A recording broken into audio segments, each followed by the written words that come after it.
শ্রেণীর ছাত্র ছাত্রীদের জন্য আজকে যে আলোচনাটা নিয়ে আসছি ওটি হচ্ছে ধ্বনিতত্ত্ব।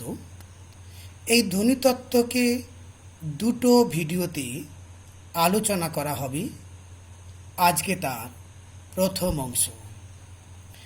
তোমরা মন দিয়ে ভিডিওটা দেখো এবং আলোচনাগুলো শোনো। আশা করছি তোমরা অনায়াসে ধ্বনিতত্ত্ব বিষয়টি অনুধাবন করতে পারবে। চলো শুরু করি ধ্বনিতত্ত্ব বিষয়টি। ধ্বনিতত্ত্ব বিষয়টি আলোচনা করার আগে এই ধ্বনি কাকে বলে তা নিয়ে একটু জেনে নিতে হবে। ধ্বনি কাকে বলে তা তোমরা প্রত্যেকেই জানো। তবু আমি যখন রূপতত্ত্ব আলোচনা করেছি সেখানে ধ্বনি কাকে বলেছি প্রথমেই আলোচনা করেছি। তোমরা প্রয়োজনে রূপতত্ত্বের আলোচনাটা আর একবার দেখে নেবে। একটা কথা মাথায় রাখবে, পদার্থবিদ্যায় ধ্বনি আর বাংলা ভাষায় ধ্বনি কিন্তু একই বস্তু নয়। পদার্থবিদ্যায় ধ্বনি বলতে সাউন্ডকে বোঝানো হয়, কিন্তু আমাদের বাংলা ভাষায় ধ্বনি বলতে ফনেটিক্স বা ফনিমকে বোঝানো হয়। মূলত এই ধ্বনি উচ্চারিত এই বাকযন্ত্র থেকে। এ বিষয় নিয়ে আর বেশি আলোচনার প্রয়োজন নেই। কেবল কাকে ধ্বনি বলে তা নিয়ে বলে দিচ্ছি। মুখের ভাষায় বা মুখের কথার ক্ষুদ্রতম একককে আমরা ধ্বনি বলি।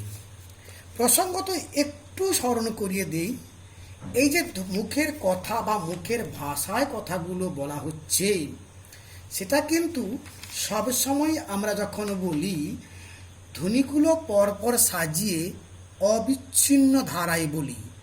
একটু দেখো, লিখেছি এদিকে এসো। আমরা কিন্তু এ দ ই ক এ স ও বলি না, আমরা বলি এদিকে এসো। মানে ধ্বনিগুলো পরপর সাজিয়ে অবিচ্ছিন্নভাবে উচ্চারণ করি। আর আমরা যা সে কথাগুলো বলি সেই কথাগুলো হাওয়ায় ভেসে ভেসে তরঙ্গ তুলে শ্রোতার কাছে পৌঁছে যায়। তাহলে এই যে ধ্বনিগুলো উচ্চারণ করা হচ্ছে বা বলা হচ্ছে তার জন্য তিনটি অংশ প্রয়োজন। এক বক্তা, দুই মাধ্যম, তিন শ্রোতা। আবার প্রসঙ্গত বলে নেই, এই উচ্চারণ করা কথাগুলো কারোর মাধ্যমে শ্রোতার কানে পৌঁছে যায়। এই পৌঁছে যাওয়ার সময়ে সেখানে কিন্তু একেবারে অবিচ্ছিন্নভাবে পৌঁছায়, কিন্তু আলোচনা করা হবে প্রত্যেকটাকে ভেঙে ভেঙে। সেই কারণে আমরা মুখে যে কথাগুলো উচ্চারণ করি আলোচনা করব তার উল্টো দিক দিয়ে, অর্থাৎ ভেঙে ভেঙে আলোচনা করব। এই যে ভেঙে ভেঙে আলোচনা করা হচ্ছে এটা হচ্ছে ধ্বনির গাঠনিক দিক বা গঠনগত দিক। এই দিকগুলোকে বলা হয় ধ্বনি বিজ্ঞান। এই ধ্বনি বিজ্ঞানটাকে আমরা তিনটি অংশে বিশ্লেষণ করব। বক্তা কিভাবে বাকযন্ত্রের সাহায্যে ধ্বনি উচ্চারণ করে, আর সেই উচ্চারিত ধ্বনি বাতাসে তরঙ্গ তুলে শ্রোতার কানে পৌঁছে যায়, এবং শ্রোতা কিভাবে ধ্বনিটা শুনে তার উপর নির্ভর করে এই ধ্বনি বিজ্ঞানকে তিন ভাগে ভাগ করা হয়েছে। বক্তা যখন বলছে তাকে বলা হয় উচ্চারণমূলক ধ্বনি বিজ্ঞান। যখন মাধ্যম দিয়ে আসছে ধ্বনি তরঙ্গমূলক ধ্বনি বিজ্ঞান, কারণ বাতাসের তরঙ্গ তুললেই তবে কানে এসে পৌঁছায়। আর যখন শ্রোতা শোনে তাকে বলা হয় শ্রবণমূলক ধ্বনি বিজ্ঞান। এই তিনটি বিজ্ঞানের মধ্যে আমাদের আলোচ্য বস্তু উচ্চারণমূলক ধ্বনি বিজ্ঞান। এই উচ্চারণমূলক ধ্বনি বিজ্ঞানই আমাদের এখন আলোচনার মূল বিষয়বস্তু। প্রসঙ্গক্রমে দু চারটা কথা আমাদের এক্ষুনি বলে নিতে হবে, যেটা আমাদের ভারতবাসী হিসাবে গর্বের বিষয়।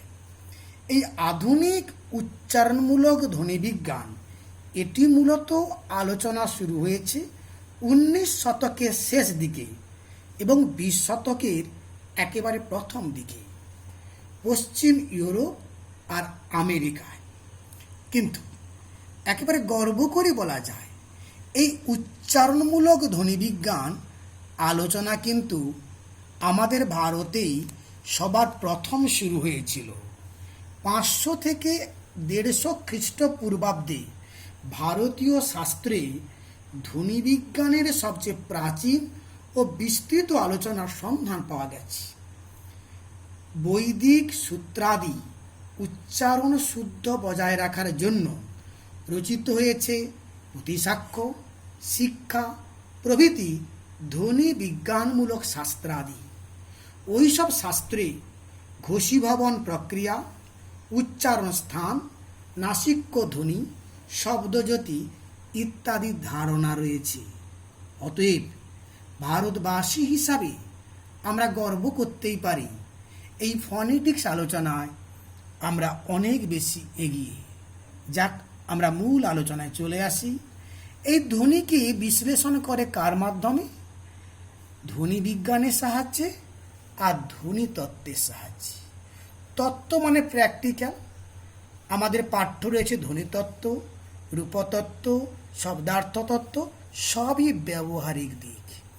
আগে বলেছি, এই ধ্বনির গাঠনিক চরিত্র হচ্ছে ধ্বনি বিজ্ঞান, আর তার ব্যবহারিক চরিত্র হচ্ছে ধ্বনিতত্ত্ব।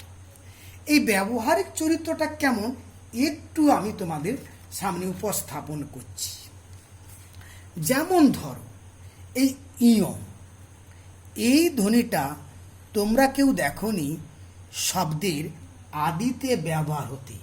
কখনো শব্দের আগে ব্যবহৃত হয় না, কিন্তু এই হস্যই বা হস্যইকার শব্দের আগেও ব্যবহৃত হয়, মাঝেও ব্যবহৃত হয়, আর শেষেও ব্যবহৃত হয়। স্বাভাবিক কারণে কোন ধ্বনি কোথায় উচ্চারিত হবে আমরা সেগুলোই আলোচনা করে। কোথায় না? ধ্বনির তত্ত্বে। তাহলে ধ্বনি তত্ত্বে আলোচনাটা ধ্বনির ব্যবহারিক দিকগুলো পেয়ে গেলাম। এবারে ধ্বনির সত্তার প্রকৃতি অনুযায়ী বাগধ্বনিকে দুটো ভাগে ভাগ করা হচ্ছে। এখান থেকে তোমাদের মূলত আলোচনা শুরু। একটির নাম বিভাজ্য ধ্বনি, আরেকটির নাম অবিভাজ্য ধ্বনি। বিভাজ্য ধ্বনি কথাটা শুনেই তোমরা বুঝে নিয়েছ যে ধ্বনিকে ভাগ করা যাবে, আর যাকে ভাগ করা যাবে না অবিভাজ্য ধ্বনি। একটু উদাহরণ নেই, চলো আগে এদিকে এসো। যদি এই শব্দ দুটোকে আমরা বিশ্লেষণ করি, এ দহাসন্ত হস্যই কহসন্ত এ দন্তেশ ও, এই ধ্বনিগুচ্ছগুলো পেয়ে যাব। স্বরবর্ণ ব্যঞ্জন ধ্বনি পরপর সারিবদ্ধ বিন্যাস করা যাবে। অর্থাৎ একে আমরা বিন্যাস করে বা ভাগ করতে পারছি বলে এগুলোকে বলা হয় বিভাজ্য ধ্বনি। কাকে বলা হবে? স্বর ও ব্যঞ্জন ধ্বনির পরপর সারিবদ্ধভাবে বিন্যস্ত করার রীতিকে বলা হবে বিভাজ্য ধ্বনি, বা যে ধ্বনি দ্বারা করা যায় তাকে বলা হবে বিভাজ্য ধ্বনি। আর স্বর ও ব্যঞ্জন ধ্বনিকে পরপর সারিবদ্ধভাবে বিন্যস্ত না করা গেলে তাকে বলা হবে অবিভাজ্য ধ্বনি। এই শব্দটাকে দুটোকে মাথায় রাখো। আমরা অবিভাজ্য ধ্বনি বিষয়টাকে বোঝানোর চেষ্টা করছি।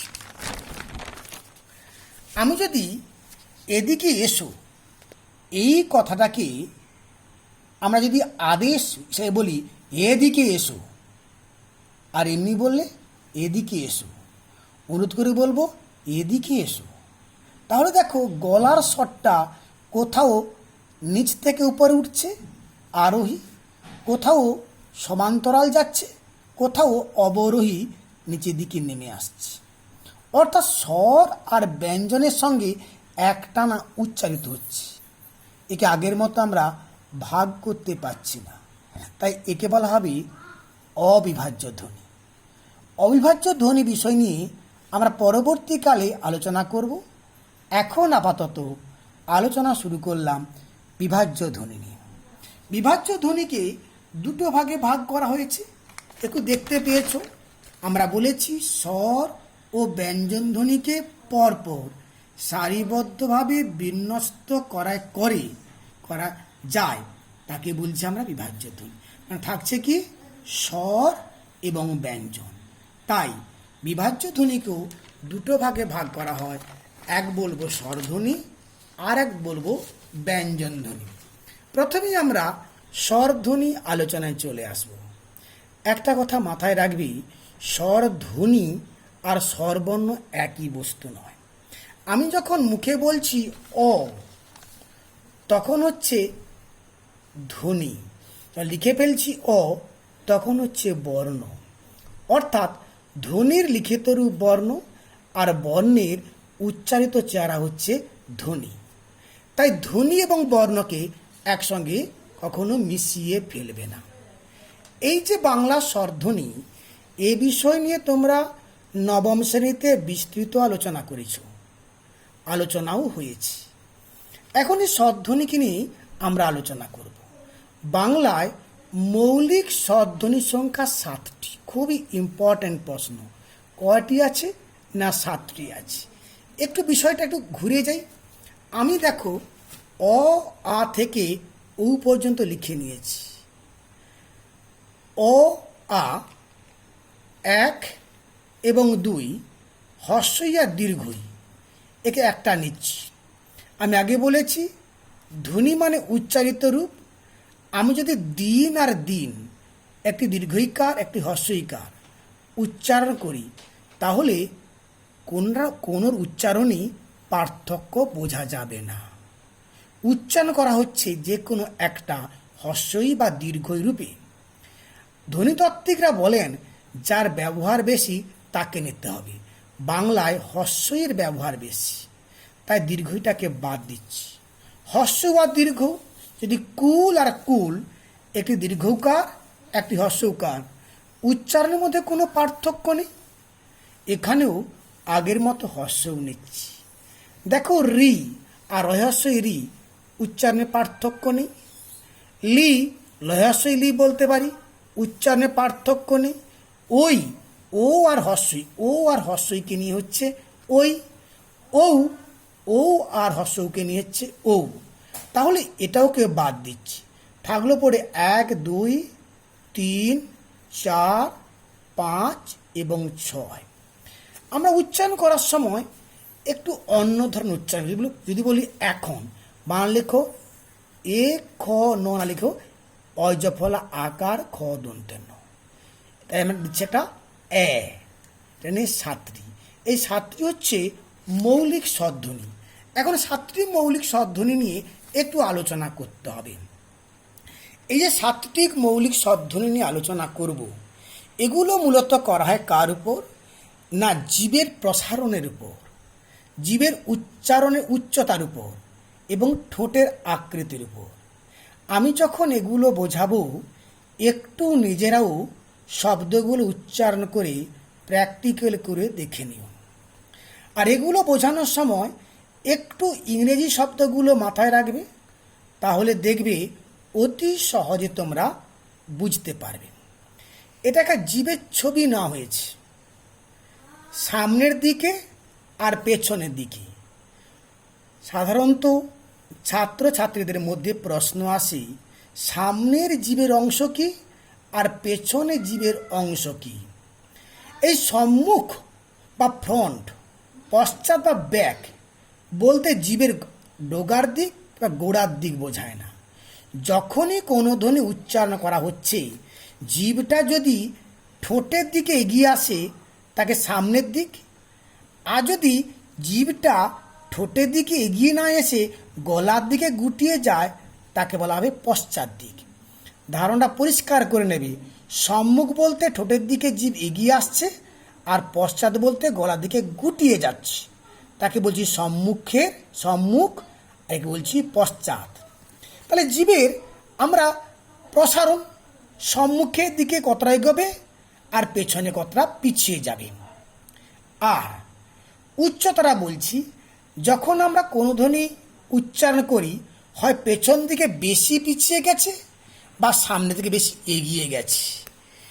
একে 4টি ভাগে ভাগ করব, উচ্চ, নিম্ন, আর থাকছে দুটো মাঝে মধ্য, উচ্চ মধ্য আর নিম্ন মধ্য। আর ঠোঁটের আকৃতি কি প্রমাণ পেয়ে যাব এক্ষুনি আমরা। কোনো কোনো ধ্বনি উচ্চারণ করতে গেলে ঠোঁটটা প্রসারিত হয়ে যায় বা প্রসৃত হয়, বা কোনো কোনো ধ্বনি উচ্চারণ করতে গেলে ঠোঁটটা কুঞ্চিত বা বর্তুল হয়ে যায় বা আংটির মতো গোল হয়ে যায়। তাহলে আমরা এই স্বরধ্বনিগুলোকে ব্যাখ্যা করছি জীবের প্রসারণের দিক থেকে, উচ্চতার দিক থেকে আর ঠোঁটের আকৃতির দিক থেকে। এই যে ছবিটা দেওয়া রয়েছে দেখো, হস্য এ, ও, এ, অ আর আ। হস্য হচ্ছে সামনের দিকে, এ সামনের দিকে, এ সামনের দিকে। এর উচ্চারণ করে দেখো, হস্যই এ এ, হস্যই এ এ। দেখবে ঠোঁটটা পরপর বড় হয়ে যাচ্ছে। তাই এই ধ্বনিগুলোকে বলা হয় প্রসারিত বা স্প্রেড ধ্বনি। অপরদিকে দেখো, হস্য ও অ, হস্য ও অ, ঠোঁটটা পরপর গোল হয়ে যাচ্ছে। তাই এই পশ্চাৎ ভাগের ধ্বনিকে বলা হচ্ছে কুঞ্চিত বা বর্তুল বা রাউন্ডেড বলা হয়। এবার দেখো আ করা উচ্চারণ করার সময় জিভটা কিন্তু এক জায়গায় স্থির আছে, তাকে বলে কেন্দ্রীয় বা সেন্ট্রাল, বা সম্মুখস্থ আর পশ্চাৎ ভাগস্থের মাঝে রয়েছে বলে মধ্যস্থ বা নিউট্রাল বলা হয়। একটু যেটাকে জীব যদি ধরি, যদি হস্যই এ এ আ, এরপর পিছিয়ে যাচ্ছে অ, হস্য ও, অর্থাৎ পরপর হস্যই এ এ আ, অ ও, হস্য পরপর পিছিয়ে পিছিয়ে যাচ্ছে, এদিকে এলে এগিয়ে এগিয়ে আসছে। হস্যটাকে বলবো উচ্চ স্বরধ্বনি, একে বলছি প্রসারিত স্বরধ্বনি, একে বলছি আমরা সংবৃত্ত স্বরধ্বনি। মানে সংবৃত্ত মানে ক্লোজড, বেশিরা বন্ধ থাকে। আর আ হচ্ছে বিবৃত, সম্পূর্ণ ওপেন বা খুলে যায়। আর এই দুটোকে বলছি, যেহেতু এটা আছে ক্লোজের কাছে তাই হাফ ক্লোজড, যদি আছে ওপেনের কাছে হাফ ওপেন, অর্ধ সংবৃত্ত অর্ধ বিবৃত। এখান থেকে একটি প্রশ্ন প্রায় থাকতে পারে, বিবৃত স্বরধ্বনি কোনটি, বা হস্যই কী স্বরধ্বনি, বা কোনটি প্রসারিত স্বরধ্বনি কোনগুলো, আর কুঞ্চিত স্বরধ্বনি কোনগুলো একবার দেখে নেবেন। এবার চলে আসবো আমরা ব্যঞ্জন ধ্বনির আলোচনায়। ব্যঞ্জন ধ্বনির আলোচনায় আসার সময় একটু বলে নেই, ব্যঞ্জন ধ্বনির সংখ্যা 33টি বলেছি। এই 30টি উল্লেখ রয়েছে তোমাদের পাঠ্য বইয়ের 115 পৃষ্ঠা, 116 পৃষ্ঠা, কিন্তু 117 পৃষ্ঠায় বলছে রয়েছে 28টি। আমি বইটা দেখিয়ে দিচ্ছি, একটু ভালো করে লক্ষ্য করো। এখানে 30টা বলা হচ্ছে, কিন্তু এখানে বলা হচ্ছে 28টা। রহস্যটা কি একটু বুঝিয়ে দিচ্ছি। দেখো, এখান থেকে ক থেকে আমি হ, ডয়শূন্য র আর ঢয়শূন্য র লিখে নিয়েছি। আগে যেমন বলেছি স্বরধ্বনির ক্ষেত্রে হস্যই দীর্ঘই একটা বাদ গেছে, হস্য দীর্ঘ একটা বাদ গেছে, ঠিক তেমনি করে এখানে ইয়, মূর্ধন্য, অন্তস্থ জ আর অন্তস্থ বকে বাদ দেওয়া হয়েছে। থাকলো বাকি 30টা। এই 30টার মধ্যে এই দন্তেশ এবং ডয়শূন্য র, একে নিয়ে কিন্তু প্রশ্ন আছে। কারণ দন্তেশ কখনো শব্দের আগে বসতে পারে না, সব সময় যুক্ত ধ্বনি হয়ে বসে। ইদানিংকালে কিছু বিদেশি শব্দ সিনেমার মতো, সেখানে দন্তেশ্বরটা আগে বসতে পারে, কিন্তু এমনিতে বসতে পারে না। আর ডয়শূন্য র আর হড় এর মধ্যে কোনো পার্থক্য খুঁজে পাওয়া যায় না বলে এই দুটোকে বাদ দেওয়া হয়। তাহলে 30 থেকে যদি দুটোকে বাদ দেই থাকলো পড়ে 28। তাহলে ব্যঞ্জন ধ্বনি হচ্ছে 28টি। আর তোমরা এই ব্যঞ্জন ধ্বনির যে অবস্থানগুলো বাড়িতে বইতে একটু ভালো করে দেখে নেবে। এবার আমরা আলোচনা করব মূলত ধ্বনিমূল আর সহধ্বনি সম্পর্কে। এই ধ্বনিমূল আর সহধ্বনি এটা এক কথায় উচ্চারণ বৈচিত্র্য। এটা ব্যাপারটাকে ব্যাখ্যাটা করে নেই, আলোচনায় পরে আসব। দেখো, উচ্চারণ বৈচিত্র্য বলতে কি বোঝাচ্ছি একটু দেখে নাও। এবার আমি প্রথম বলছি, একই ধ্বনি একই মানুষ বারবার উচ্চারণ করলে প্রতিটি উচ্চারণে কিছু বৈশিষ্ট্য ফুটে ওঠে। মানে একটাই ধ্বনি একজন মানুষ যদি বারবার উচ্চারণ করে, উচ্চারণে কিছু বৈশিষ্ট্য ফুটে ওঠে। এটি এমনিতে বোঝা যায় না, যন্ত্রের সাহায্যে বোঝা যায়। যেমন কাল কাল, এই ওয়ার্ডটাকে 4 বার উচ্চারণ করো, দেখবি ক, এই ধ্বনিটা এক জায়গা নয় 4 জায়গায় উচ্চারিত হচ্ছে, সামান্য এদিক ওদিক। তাহলে এর জন্য ধ্বনির বৈচিত্র্য হচ্ছে। আবার একটি নির্দিষ্ট ধ্বনির উপর তার প্রতিবেশের প্রভাব পড়বেই। ব্যাপারটা কীরকম উদাহরণ দেই। উল্টো আর পলতা দুটো শব্দ নিয়েছি, একটু তোমাদের বইটা খেয়াল করো। এই ল, এটা হচ্ছে দন্তমূলীয় ধ্বনি, কিন্তু যখন তুমি উল্টো বলছো তখন দেখবে এই ল কিন্তু দাঁতের জায়গায় উচ্চারণ হচ্ছে না, মূর্ধায় উচ্চারণ হচ্ছে। কেন? তার পাশে যে টো, এই মূর্ধন্য ধ্বনি আছে, এই প্রতিবেশী প্রভাবে লটা কিন্তু দন্তমূল থেকে মূর্ধন্য ধ্বনিতে চলে গেছে। তাহলে একটা ধ্বনি বিভিন্ন জায়গায় উচ্চারণ হচ্ছে, এক জায়গায় নয়। আবার দেখো শব্দের ধ্বনির অবস্থান কীরকম। দেখো, আমি দহস্য উধ, দটাকে আমরা কি বলছি? ঘোষ মহা অল্প প্রাণ ধ্বনি, আর ধটাকে বলছি ঘোষ মহাপ্রাণ ধ্বনি। তোমাদের বইতে এটা অলরেডি পেয়ে যাবে। এইবারে দুধ, এই দটা কিন্তু উচ্চারণ করছি মহাপ্রাণ ধ্বনির মতো, আর ধ উচ্চারণ হচ্ছে অল্প প্রাণ ধ্বনির মতো। তাহলে এই ধ্বনির পাশাপাশি অবস্থানের জন্য উচ্চারণের স্থানটা বা উচ্চারণের প্রকৃতিটাও পাল্টে যাচ্ছে।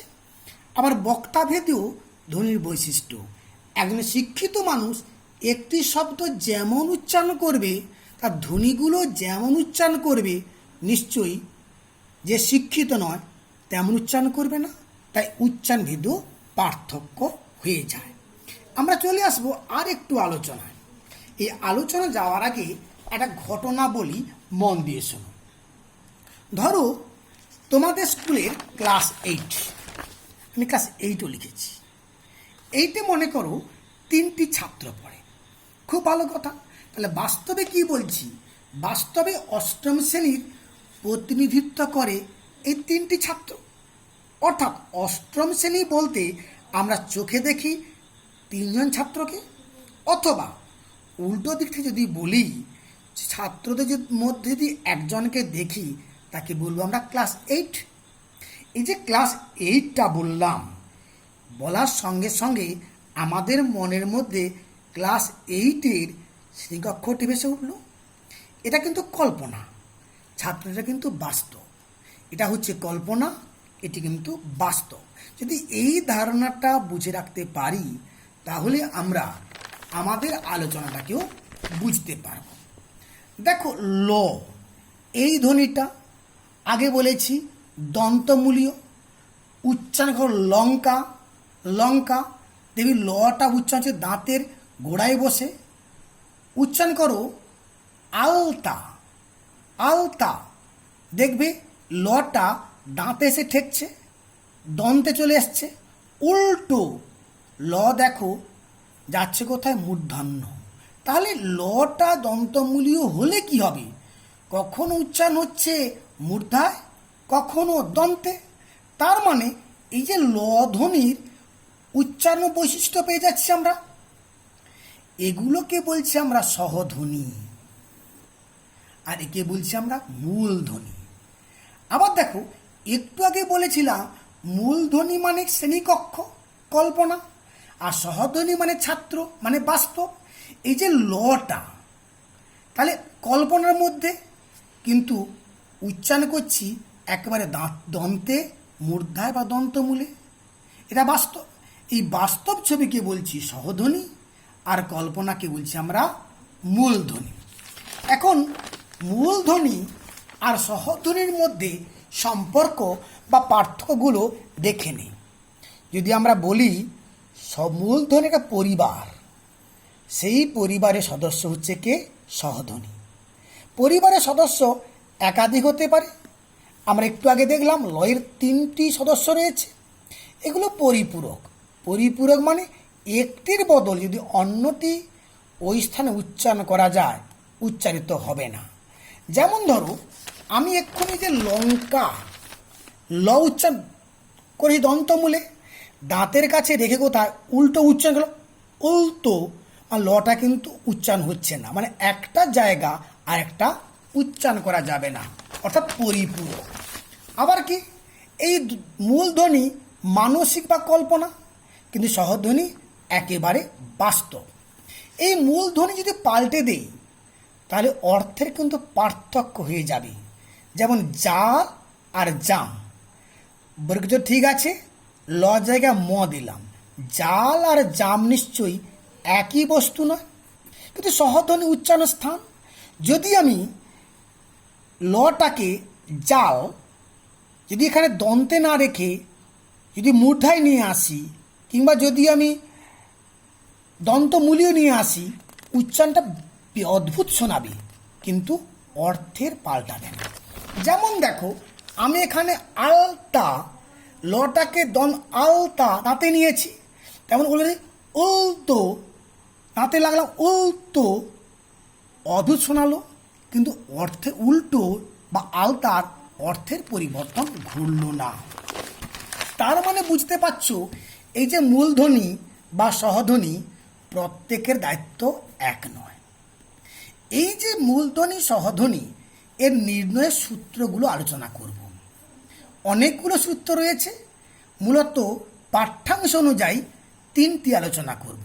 ন্যূনতম শব্দ জোড়, ইংরেজি খেয়াল করো, মিনিমাল পেয়ার, মানে যতদূর কম হয় ততদূর পর্যন্ত। একটু উদাহরণ আগে দেখে নিই, সুবিধা হবে।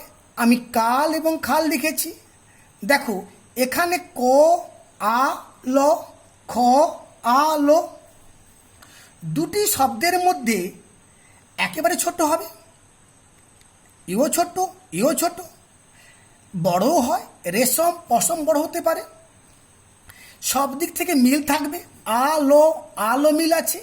একটি ধ্বনি থাকে পার্থক্য, ক আর খ। এই পার্থক্য হওয়ার জন্য কাল যা অর্থ, খাল কিন্তু তা অর্থ নয়। তখন এই যে একটির জন্য পার্থক্যটা বদলে গেল, তখন দুটো শব্দকে একসঙ্গে বলা হবে ন্যূনতম শব্দ জোড়। চলে আসছি পরিপূরক অবস্থান। পরিপূরক মানে আগে বলেছি, যদি নির্দিষ্ট প্রতিবেশে উচ্চারিত হয়। আমরা আগে দেখিয়েছি, এখানে আমরা দেখিয়েছি উল্টো, তর প্রতিবেশী হয়েছে, পলতার লটা তর প্রতিবেশী উচ্চারিত হয়েছে, আর একটির জায়গা আর একটি উচ্চারণ করা হয় না। আগে দেখিয়েছি, এরকমটাকে বলবো পরিপূরক অবস্থান। আসবো মুক্ত বৈচিত্র্য। এটা কেমন না, ন্যূনতম শব্দ জোড়ের মতো। সেখানে দেখো দুটি শব্দ থাকবে, সবগুলো মিল থাকবে, একটি পার্থক্য হবে, কিন্তু এই পার্থক্য থাকলেও এখানে প্রতিবেশের প্রভাব কিছু থাকবে না, আর উচ্চারণ বিভিন্ন হলেও অর্থ আলাদা হবে না। গাঢ় ঢয় শূন্য র আর গাঢ় ঢয় শূন্য র, এই উচ্চারণের পার্থক্য হওয়া সত্ত্বেও অর্থের কিন্তু তেমন পরিবর্তন ঘটল না, কিংবা আমাদের প্রতিবেশে প্রভাব থাকলো না। তাই এই কারণে উচ্চারণের ভেদটাকে আমরা বলছি মুক্ত বৈচিত্র্য। আপাতত ধ্বনিতত্ত্বের প্রথম অংশ এখানে শেষ করলাম। পরবর্তী আলোচনা পরের ভিডিওতে হবে।